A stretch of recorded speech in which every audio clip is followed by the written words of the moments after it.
Well, good afternoon, everyone. Good afternoon. And I'm thrilled and honored to introduce our keynote speaker for today. My name's Jan Lauren Boyles, and I'm an assistant professor here in the Greenlee School of Journalism. And this is Kellen Henry. Kellen is one of our true rock stars in the media industry. I first crossed paths with Kellen when I was at West Virginia University, and Kellen was one of those students that every college professor wished they could clone. Driven, dedicated, and a natural-born storyteller. After receiving her degree from West Virginia, she continued on and received a master's from Northwestern, and she launched a media career. At the Associated Press, she produced the award-winning AP mobile app that so many of us in this room use and love. And at Bloomberg, she was a founding web producer of the Bloomberg Government Vertical. Kellen joined the New York Times in 2014, and during her tenure, she's led efforts to redesign the Times' web presence with audience engagement as a central focus. She specializes in web and mobile development and has won many industry awards. One of them, last year, Kellen was lucky enough to be selected by the Online News Association for their Women's Leadership Accelerator, a very prestigious award in the industry. And so we're very lucky to have Kellen here today, so please join me in welcoming Kellen Henry.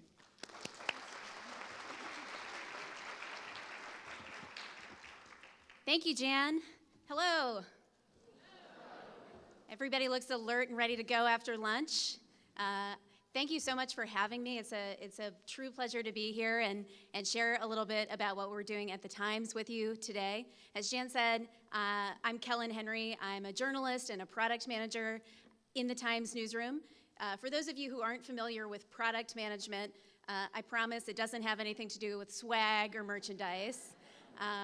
Product management is a discipline that comes from the tech world and the startup world, and it's something that we practice in our newsroom at the Times. And for our purposes today, I just want you to think of a product as being a solution to a problem. So for some of you, maybe that's a news problem. For some of you, maybe it's a strategy or audience problem, a problem in how you're engaging with your clients or your customers.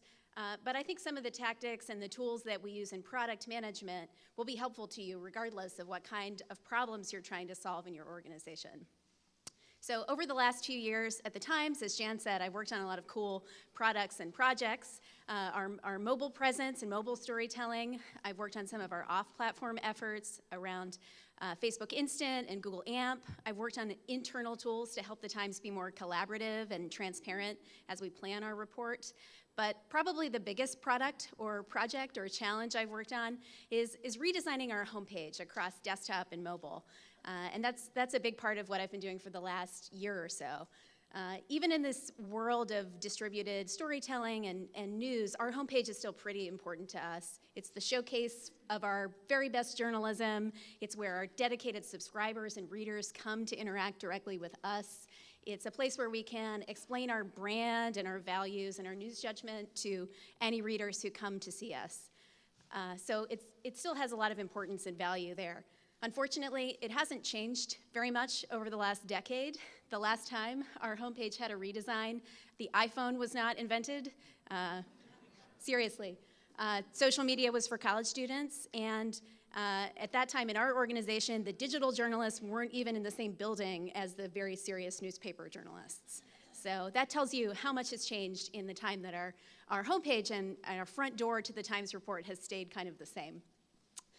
So a big challenge for us to think about how we modernize this experience and make it fit our changing newsroom and changing business. We've focused our business more on subscribers now, and we need a way to kind of welcome them and teach them what we're about. Obviously, digital journalism is a huge part of our focus. We're doing things on audio, if you've heard some of our podcasts, and VR and AR and digital storytelling. And this experience just was not keeping up with where we needed to go. So I'm going to talk a little bit about that today, not because I think you should all go out and redesign your homepages, but because I imagine a lot of you are in the same position. You are already behind, you're trying to catch up, and you're doing that in a world that is a little bit chaotic. you're pivoting to video, you're pivoting back from video, you're focusing on Facebook. Facebook is changing their algorithms. It's a really hard time to predict what's next. And you need some tools and some strategies to find stability and move yourself ahead in the midst of all of this chaos and manage kind of the unpredictability of the world we're in. So I think my team has done a great job at that in a few ways. We've set up our teams really intentionally to help us weather the storms and chaos in the industry. We've focused really deeply on users and making sure we're solving the right problems. And lastly, we've kind of introduced a pattern of testing and a culture of continuous innovation in our newsroom. So those are the three things I'm going to touch on today. So first of all, get your team on board. This is my team. If you can't see the photo very well, we're all standing in front of a painting of George Washington crossing the Delaware, sort of acting out different pieces of the painting. We took this photo on a research trip that we took to the Metropolitan Museum of Art. We wanted to understand how another storied and old institution maybe organizes information in interesting ways. It was sort of an analogous exploration. And we took all of these people with us because all of the people you see in this metaphorical boat here are part of our team.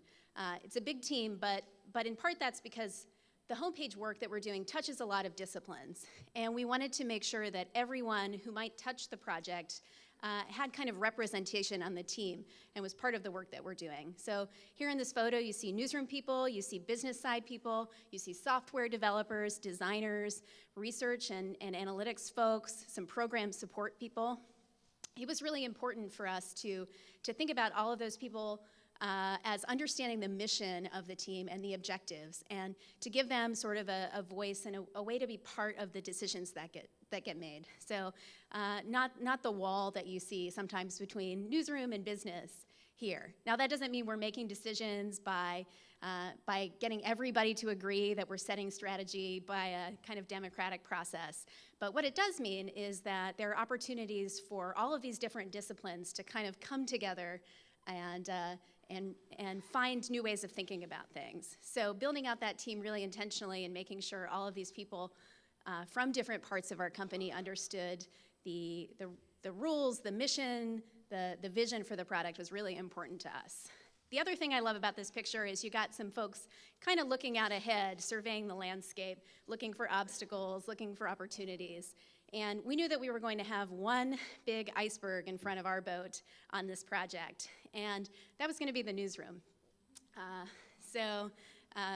I work with a lot of professional skeptics, some of the best professional skeptics in the world. They're not afraid to ask why. They're not afraid to test you on your information and suss out whether or not you know what you're talking about. And we knew that it would be really important to have their buy-in and their partnership on this project, but we also knew that we needed their help.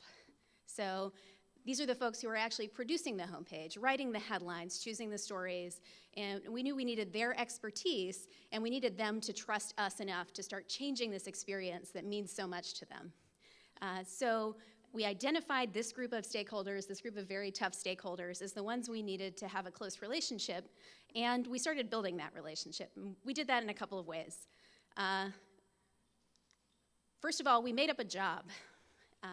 We went to the head of the news desk, which is the group of folks who are actually producing the homepage day in and day out, and we said, we need 2 prototype editors, which is not a job that exists in the New York Times newsroom. We said, we don't need you to hire anybody, but we need you to send us a couple of people for a couple of hours a week to embed as part of our team, to spend time with us. And their bosses said, sure, that sounds great. Here, meet with these 2 people.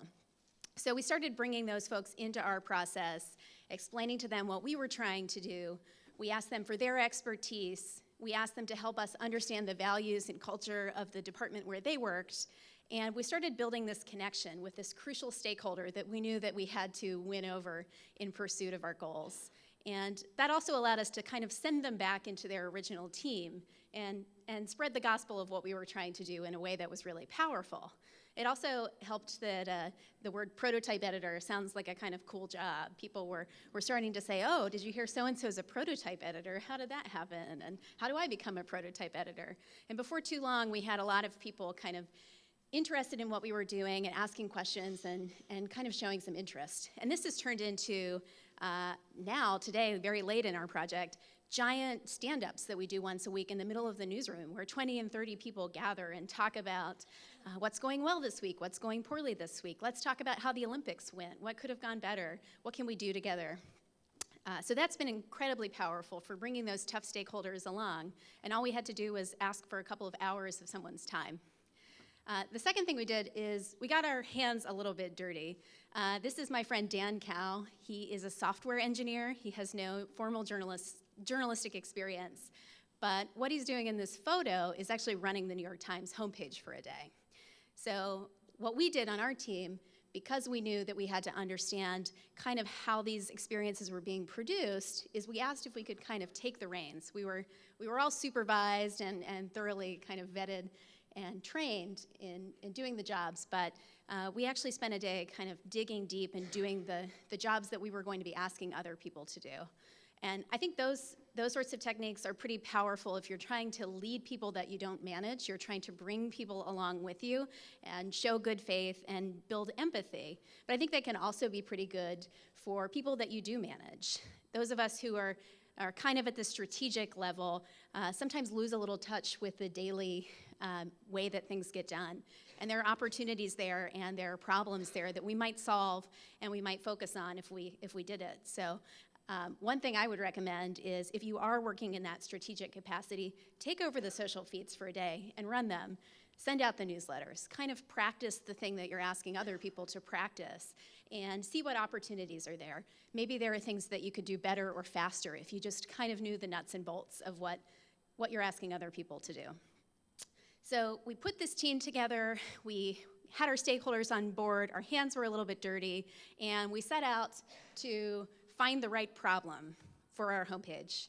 I know that sounds a little bit weird. Normally we think about solving problems and not finding them. But in this world where things are moving at a pretty fast clip and we have to be right as much as we can be and we have to be on target, I think focusing on finding the right sort of problems is actually really important and it's really crucial. If we're choosing to execute on something that's number 10 on our customers list and we think it's number 1, that disconnect is going to mean that we're not succeeding in the amount of innovation that we need to deliver or the amount of impact we need to deliver. So our team really thought about finding and understanding problems as the first step in our process to get where we needed to go. And we used some techniques that come from design thinking or human-centered design, if those are concepts that you're familiar with, that kind of become popular approaches to technology and problem solving in the past year. And an important part of those approaches is this sweet spot between a few different disciplines. In design thinking, the thought is that the most high impact, most important thing that you can be doing right now is at the epicenter of a couple of different levers. It's what people desire most, what the biggest problem you can solve for them is. It's what's feasible, what you could actually do, what you have the resources to do, the time to do, the actual ability to do. And then what's viable, what makes sense for your business, what's profitable. And I think a lot of us, when we make strategic decisions, we're starting from the feasible and viable side of this thing. And we're driving the desirability through our intuition. We're saying, we have this many engineers or this many staff people. We think the right business decision is X, Y, and Z. And our intuition tells us that customer wants this thing. And we miss out on a lot of opportunities by not thinking and investigating what actually might be desirable. So my team decided to start there, start with desirability, and then once we understood what our customers wanted most, then figure out how it matched up with what was feasible and what was viable for our business. And we did that by getting out into the field and observing our users in the wild. How many of you have done any kind of user testing or user research in your roles? Yeah, quite a few. There are a lot of different ways of doing user research. There are kind of qualitative survey kinds of research. There are quantitative metrics-driven approaches. There are the user panels where you bring people in and kind of look at them behind the two-way glass. And I think all of these different methods have places as part of a project and as part of increasing your learning. But But where we decided to start was with something a little bit more anthropological. We went into people's homes, and we sat on their couches, and we did this in New York and California and a few other places, and we asked them to be the experts, not about the New York Times, but about their own lives, and to talk about starting with, what time do you leave for work? How do you get there? What time do you come home? What do you do on the weekends?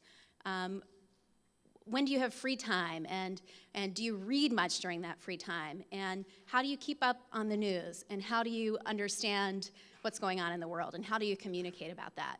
And by allowing them to kind of describe a wider amount of information about their experience and how our news products might fit into their experience, we were able to understand a little bit more deeply what problems and opportunities we might be able to present than if we just shown them the homepage and asked them to respond to our ideas and kind of pre-biasing them with our ideas. And we started to discover some pretty neat things. One of my favorite user stories was a businessman who told us he read the New York Times every day while he cooked his steel-cut oatmeal in the morning. He had this 15-minute window, and it was the only time he had to read the news during the day, and he had to kind of get all caught up. We did not tell him about instant oatmeal because that would be pretty bad for our business model.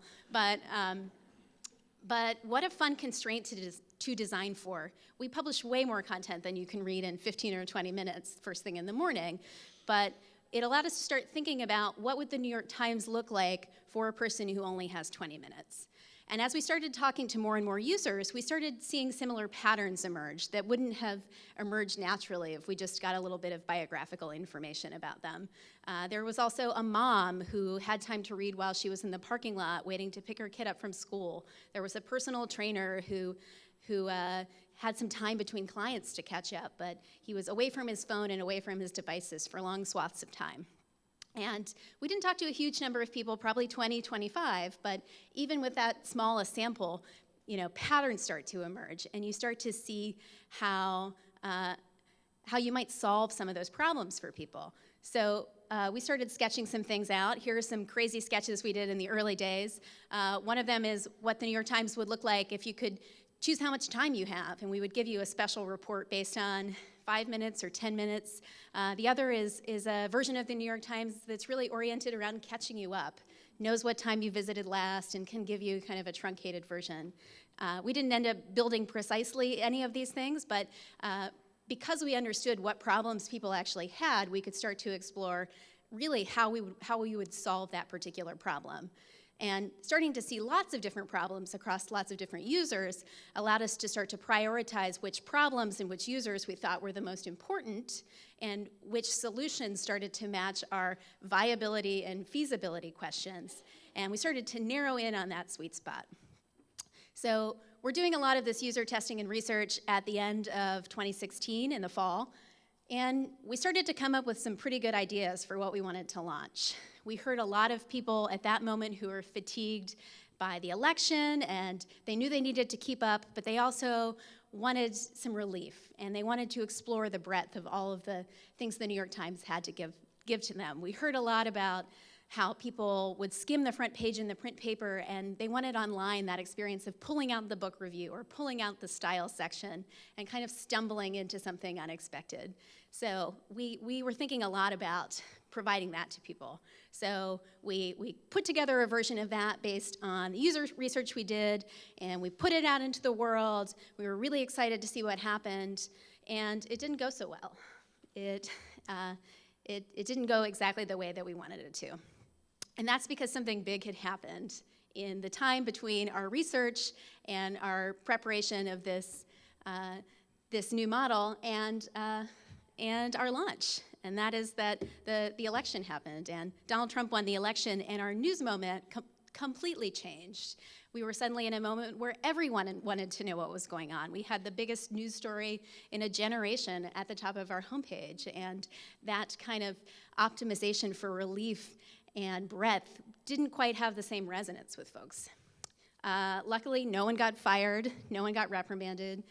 It was not a problem at all, and that's because what we launched into the world with this kind of breadth-driven focus was actually a prototype. Only 200 people saw it.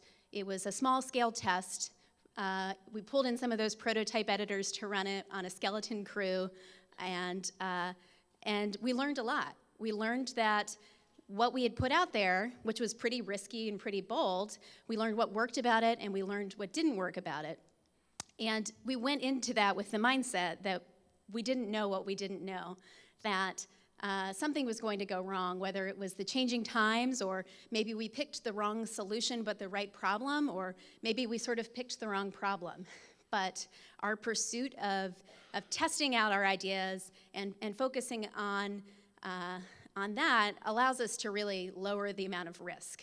The longer you pursue a strategy without testing it, the higher your risk becomes. And the more that you can prove out what works about your idea and what doesn't work about your idea, the more you lower that risk and the more you increase your learning. And I think this comes naturally to most of us that have news or journalistic training. You know, we never put anything in our news products that we haven't checked out. We don't even, at the beginning, sometimes know what questions to ask until we do a little bit of learning and research. And so this idea of going in with an open mind, of testing and learning before you do things, I think probably comes pretty natural to many of you. You know, you got to get those two sources before you put it in the paper. So maybe you don't have a team and a month to put together a prototype, but I think that is great. It's actually better to be testing these things in a small way, especially your very most risky ideas, the biggest questions you have. You need to be putting out there as early as you can. And so the answer to that for me and for our team is the tiny experiment, which sounds great. It sounds so friendly. It sounds so approachable. Everybody's going to give you buy-in for a tiny experiment. It's not a project. It's not something that needs a budget. Here's one of my favorite tiny experiments that we did. This is the P-phone. It is a piece of cardboard with a piece of paper behind it, and a person can kind of scroll it, you know. This took about 15 minutes to throw together, and a sheet of cardboard and a sheet of paper on the printer. It was not a high-cost experiment, but you put this in someone's hands, they know exactly what they're reacting to. We didn't have to build a piece of software or put a real iPhone developer on the case. We were able to do a prototype that was very low cost, but the return on the information was very high. And there are so many different versions of prototyping and rapid development out there to explore, and I think they're the best way to quickly increase your learning and put your ideas out there. And actually shrinking them down is great too. What can you do with a day and one partner? What can you do with a piece of paper and an hour talking to strangers at Starbucks? Going out into the field and trying these things out in small ways is going to increase your learning, lower your risk, and kind of give you a way to step into the next phase of your project. So we've seen this be really successful. The ramp up is a little bit slower than it might be otherwise, but the ramp up goes in the right direction because at each stage you're learning, you're changing what you're doing, you're adapting, you're making it better, and you're kind of continuing this journey towards success in a way that allows you to adjust as you go. So if the world around you is changing, you're prepared to adjust to that. If your calculations are slightly off, you're also able to adjust yourself. I will say these tiny experiments are also great for getting buy-in for things that people may not be excited about within your company. You can start to build a little bit of information and credibility on your behalf that you can then take back and ask to do a slightly bigger experiment. There are also good ways to debunk things that you think are way off. Sometimes you have to run a tiny experiment you don't agree with, and maybe you're proven wrong, or maybe you can take that back to the person who's really pushing you to do something that maybe is a bad strategy. So tiny experiments for all your ills. But I think this approach of testing and learning and asking questions and making small bets has been a huge part of why our project is succeeding, but also why I'm excited for the future, and I'm a little bit less worried about where we're headed, because we've had one homepage for 10 years over the last decade, but in this past year on this project, we've probably had 10 homepages in 1 year, because it's constantly evolving and constantly changing. So I think that approach is what will allow us to get out of this cycle of playing catch up, because we're always asking questions, we're always interrogating whether or not the things that we're doing are being successful, and we're adjusting based on the results that we see in the world. So that's most of what I have to tell you today.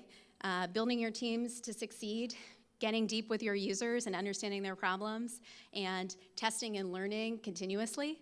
I didn't invent any of these techniques, and I'm not an expert in them. I have learned them by doing them as part of a process, which is great because there are so many resources for all of you to go out and practice these things in your own companies and your own newsrooms as well.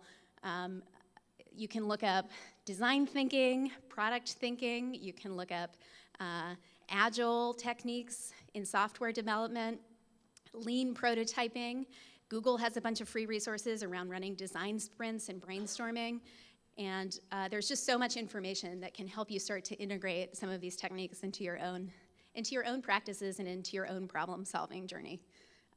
So thank you so much. I appreciate your time and attention, and I'll be here for the rest of the day. If you want to talk more about any of these things, come and chat with me. I'd love to hear what you're working on. It's great to be inspired by everyone who's spoken so far and to be part of this community of people who are collaborating and doing exciting things. So thank you so much.